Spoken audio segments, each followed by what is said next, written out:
We're talking today with QX Resources, ASX code QXR. QXR has a market cap of around 23 million. QX Resources is focused on exploration and development of battery minerals with hard rock lithium assets in a prime location of WA, lithium brine project in the USA, copper, moly and gold assets in Queensland, and a strategic investment in nickel sulfides in Sweden. We're talking today with their CEO, Steve Promnitz. Steve, welcome back to the network. Thank you very much for the opportunity. Now, Steve, you just completed a private placement to assist the funding of your Liberty Lithium Brine Project in the USA that you recently acquired. Firstly, congratulations on the successful placement. No easy task in the current market environment. Let's start off. Can you talk us through how the process went and what type of investors did you manage to attract to the private placement? It is quite difficult in the current market, a little more than I guess what I expected or my chairman expected. I was able to find people that had followed me before and people in the US that were prepared to support this, and then when we went live, we went to a number of others. We didn't really use brokers except from a piecemeal basis. But we've got some good people here to back it. So I doubt that you're going to see the stock just sort of turning back up again. And this time we elected not to have an attached option. One of the investors we brought in is actually in the US battery material supply chain as well. I'm not at liberty to sort of say exactly their involvement, but they're part of that whole supply chain developing a plant. And so we got them to pony up as well. Steve, can you walk us through what you intend to use with the funds that you just raised? So the key use of funds is to get the first 2 drill holes done as soon as we possibly can, and we get brines out of those holes. We basically demonstrate that there are aquifers there, that there are brines in the hole, and then we get those assayed to demonstrate there's lithium, and we get some test work done to see how that pans out. That's the first thing, and I'm hoping to get results as soon as we can. And look, in addition to the placement, you also announced that you went into an at-the-market subscription agreement, better known as an ATM facility with Dolphin Corporate Investments.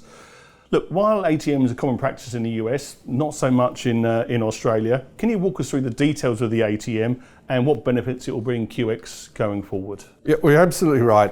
Pretty much anybody in the US that's in tech, that's in battery minerals, that's in biomed, they have an ATM facility. Tesla has one, $5 billion in size.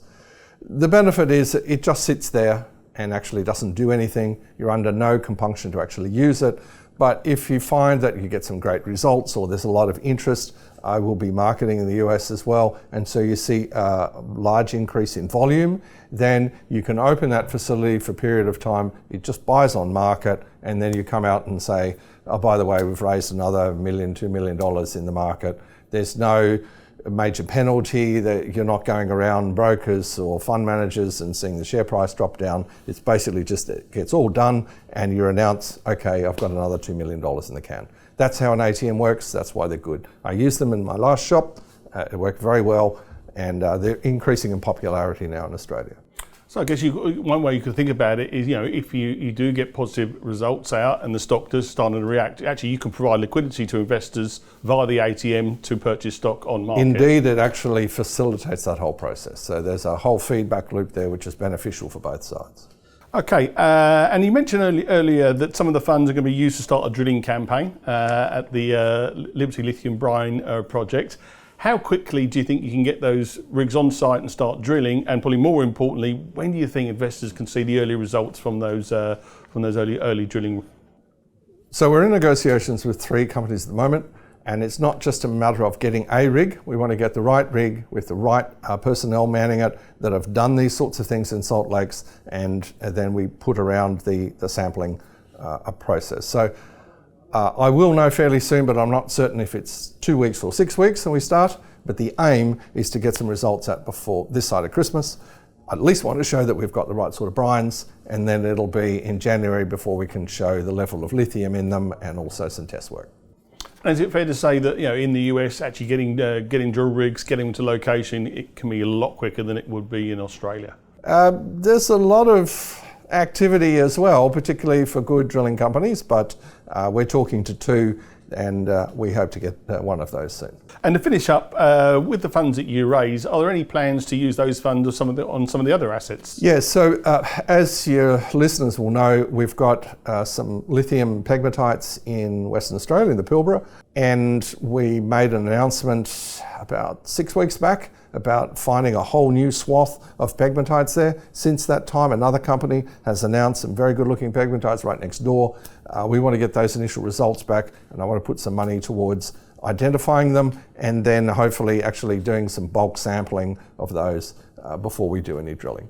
Yeah, and last question, Steve. Now you raise these funds, I presume that the Liberty Lithium Brine Project is going to be completed, signed, sealed, and delivered and announced shortly.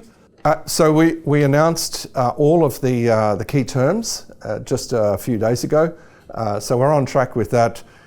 It did take quite some time to put together, but the reason was we wanted to do all the due diligence, consolidate the title, make absolutely certain with the regulators we can get it permitted. The great part about all this now, this project has got real scale. It's in the right neck of the woods, and if we find what we expect to find, then we are well on the path to getting it permitted.